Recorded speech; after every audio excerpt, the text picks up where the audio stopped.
Hola, ¿qué tal? Mi nombre es Héctor Trejo y esta es la clase muestra que les voy a impartir el día de hoy, en donde voy a hablar de comunicación desde la historia, es decir, de dónde viene, cuáles son sus elementos y cómo se aplica actualmente.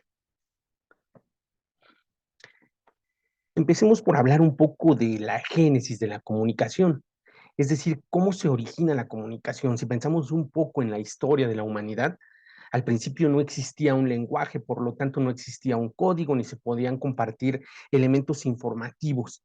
Luego, entonces, no había una manera de interrelacionarse. La comunicación en sí es el elemento principal para que socialicemos. Si no existe comunicación, no podemos relacionarnos en sociedad y pensemos que el ser humano es un ser social por excelencia. Bueno, ¿cómo nace entonces la comunicación? A partir del instinto. El ser humano busca unirse con los demás y para unirse con los demás tenía que tener elementos en común, poder expresarse, poder generar ciertos elementos que compartiera con otros. Comienza con sonidos guturales, con el clásico "oh, how", que poco a poco fueron identificando una utilidad para cada uno de esos sonidos y empezaron a compartir en ese sentido un código. Luego entonces la necesidad de cazar, de pescar, de construir viviendas, de defenderse de la naturaleza, como pues de las condiciones climáticas, de los animales que los merodeaban, los hicieron juntarse en sociedad, en comunidad, y así poder construir pues los principios de la comunicación. Pero bueno, ya más en la actualidad, si pensamos que los lenguajes se fueron construyendo a partir de un montón de tiempo, de un montón de años, por esa necesidad de que se tenía que afinar detalles sobre elementos específicos, cómo llamar a un objeto en particular, cómo llamar a un proceso, bueno, tuvieron que evolucionar los lenguajes y las lenguas para poderse convertir en esos instrumentos clave de la comunicación. Y luego entonces existe un estudio de la comunicación que en realidad es muy reciente, estamos hablando de hace 2 siglos apenas, en donde se empieza a estudiar la comunicación, pero se empieza a estudiar a partir de la maquinaria, de las máquinas. Un par de ingenieros generan el primer modelo de comunicación, que era muy elemental. Emisor, receptor, mensaje, retroalimentación, y todo eso tenía que ver con los impulsos eléctricos y los movimientos de la maquinaria. Entonces, a partir de ahí nace el estudio de la comunicación y bueno, los elementos que hoy en día retomamos son bastantes. Hablaremos uno por uno, pero bueno, los elementos son el emisor, el receptor, el mensaje, el canal, el contenido y el código como un conjunto de signos. Ahorita vamos a hablar también de ese concepto de signos que es muy indispensable para hablar de la comunicación. En estos elementos de comunicación es indispensable que hablemos primero del emisor y el receptor. El emisor es aquel que genera la comunicación, el que comienza con el proceso. Es el primero que emite un mensaje, que genera información y que esa información debe de ser trascendente para el receptor. Toda la comunicación está basada en estímulos. Buscamos estimular al receptor para que el receptor nos responda. ¿De qué manera nos va a responder? Bueno, primero se tiene que estimular con el mensaje que le estamos enviando. El mensaje debe de ser claro, directo y conciso.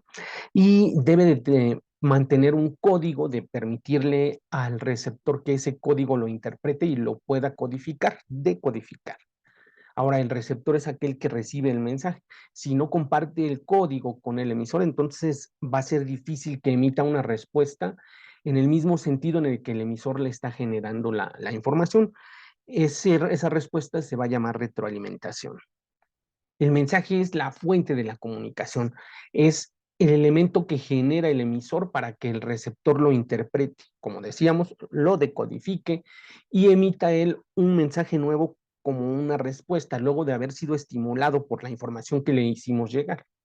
El canal puede ser cualquier cosa, es decir, el principal canal es el aire y el medio ambiente, porque a partir de ahí transmitimos, en este caso, las ondas sonoras que viajan a través del viento, pero también el aire, cuando hablamos de medios de comunicación, se transmiten las ondas hertzianas de la radio, las señales de televisión, los microondas que también transmiten a partir del ambiente. El contexto es el conjunto de circunstancias en las cuales se produce la comunicación, el lugar, el tiempo, el espacio, la cultura del emisor y del receptor, en fin. Y bueno, en ese contexto podríamos manejar a la religión, a la edad, al país, a la academia, el nivel académico, qué nivel académico comparten emisor y receptor, o si no lo comparten, pues habría que ver cómo se adapta uno al otro. Incluso un género musical puede servir como contexto para permitirle un proceso de comunicación al emisor y al receptor. El código, por su parte, es el conjunto de signos que tiene el mensaje. Esa palabra signo la estamos repitiendo de nuevo porque es indispensable para manejar la comunicación. Sin embargo, ahorita la vamos a definir. Hablemos entonces del signo. El signo es cualquier cosa que es perceptible por los sentidos y que nos evoca a un objeto o hecho que no está precisamente en ese momento. Puede ser diferente a lo que pensamos.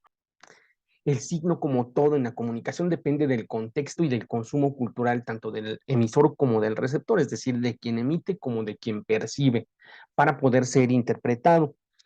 Y bueno, en este sentido existen signos visuales, sonoros, de textura, incluso signos que son perceptibles a través de las papilas gustativas. Uno de los ejemplos muy claros es cuando los chefs dicen que están tratando de transmitir un mensaje que les heredaron los familiares, los abuelos, los tíos, en fin, a través de la comida. Y en ese sentido, pues se convierte la comida en un signo porque nos va a hacer evocar a personas de otros momentos o en otras situaciones a partir de un bocadillo en particular.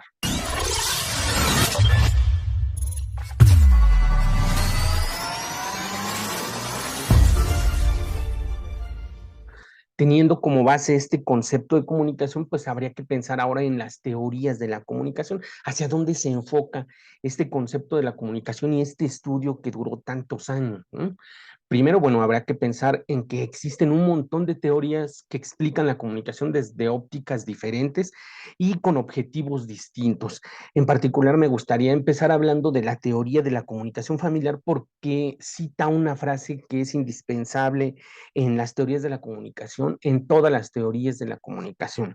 Bueno, la frase dice que en la comunicación absolutamente todo comunica, desde las posturas, las señales, la forma de vestir, de caminar, de peinarse, los movimientos que hacemos, la velocidad en que caminamos, los parpadeos que llegamos a dar, en fin, absolutamente todo comunica. Esto lo genera Paul Watzlawick, que fue un psicólogo clínico que se dedicaba a estudiar a las familias en particular a través del psicoanálisis y que vio que el psicoanálisis no tenía el rendimiento o la productividad que él esperaba.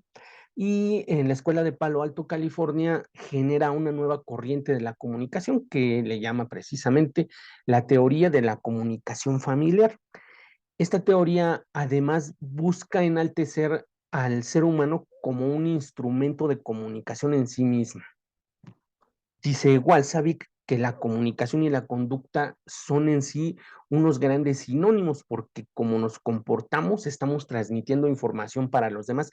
Cómo la interpreten los demás tiene que ver con el contexto, si lo comparten con nosotros o no. Es decir, si en la calle hacemos un gesto con la mano, de alguna manera levantar la mano derecha, para algunos puede representar un símbolo de supremacía, para otros puede representar el apoyo a algún grupo social, para otros puede representar una leperada, un lenguaje soez, en fin, el hecho de que cómo nos comportamos implica señales hacia los demás que son mensajes y que son interpretados por otros de una manera muy específica.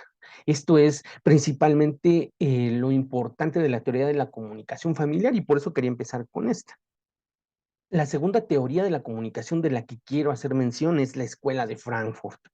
¿A qué se refiere la escuela de Frankfurt? Bueno, esta hablaba de que los seres humanos debemos utilizar la razón como guía para actuar y tomar decisiones, es decir, que tenemos que pensar todo lo que expresamos, lo que hacemos y lo que vamos a desarrollar en nuestras vidas para poder generar mensajes adecuados. Esta teoría fue pronunciada primero por Theodor Adorno, Herbert Marcuse, Eric Fromm y Jürgen Habermas. Y ellos expresan que debe haber una crítica al modelo actual y hacer una crítica al modelo de ver y pensar las cosas que se hacen. Es decir, tenemos que ser críticos ante todo lo que nos rodea. La escuela de Frankfurt cuestiona a los medios de comunicación en la sociedad como manipuladores de las masas, es decir, como que pueden generar un mensaje para influir en todos los que observan las televisores, en todos los que escuchan la radio, en quienes leen la prensa y hoy en día en quienes vemos Internet, ¿no? Dice la Escuela de Frankfurt que hay un mensaje que está propiciado por un grupo en específico que lo que busca es no solamente vender ideologías, sino vender productos para que sean consumo cotidiano y común. Y establece que hay un concepto de una industria cultural. Esto es lo más destacado de la Escuela de Frankfurt. ¿Qué son las industrias culturales? Pues son aquellos sectores que se dedican a la creación, producción y distribución de bienes y servicios culturales que contribuyen a la economía, es decir, venden obras de teatro, venden literatura, venden pues obras de televisión, películas, en fin, pero todo está basado en una ideología específica que está establecida por la clase hegemónica, la clase en el poder, y ellos son los que establecen esas líneas temáticas que la cultura va a distribuir a la gente, y a partir de esa distribución cultural también existe el control de las masas, la manipulación de las masas de la que se hablaba al principio. La cultura es, en este sentido, considerada como una mercancía que se ofrece al mejor postor para poderle dar un contexto pues de dominio o de control a las masas. Esto es a grandes rasgos lo que plantea la Escuela de Frankfurt. Y finalmente hablemos del funcionalismo en la comunicación. El funcionalismo explica a grandes rasgos que los hechos sociales se dan por medio de las funciones que tienen en el sistema, es decir, en la sociedad.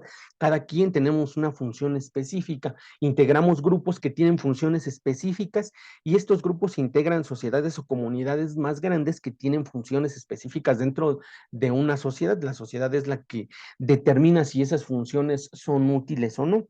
El cumplimiento de estas funciones permite mantener a la sociedad en un equilibrio. Cuando existe un elemento que es disfuncional, se busca la manera de hacerlo otra vez funcional y suena un poco contradictorio, pero un ejemplo muy claro sería un ladrón de automóviles, de motocicletas, no sé, roba y es disfuncional a la sociedad. Sin embargo, cuando vende su producto en el mercado negro, obtiene un recurso para ir a comprar a alguna tienda productos de una manera cotidiana, es decir, volviéndose funcional económicamente y volviendo funcional a su familia porque reparte el recurso ahí. Suena un poco contradictorio, pero este es el planteamiento elemental pues de los funcionalistas. Eh, Como organismo funcional, los medios de comunicación tienden a generar un efecto normalizador entre todos los que son sus seguidores, es decir, buscan que todos se estandaricen a un consumo, a una forma de vestir, a una forma de pensar sobre todo. Y esta forma de pensar también le da al funcionalismo ese dote de control ideológico que también planteaba Marcuse en la Escuela de Frankfurt. Entonces, los medios de comunicación son vistos desde muchas ópticas como los grandes controladores de las masas, ¿no? Como los grandes controladores ideológicos y por ello de consumo. Hasta aquí esta clase muestra. Muchísimas gracias.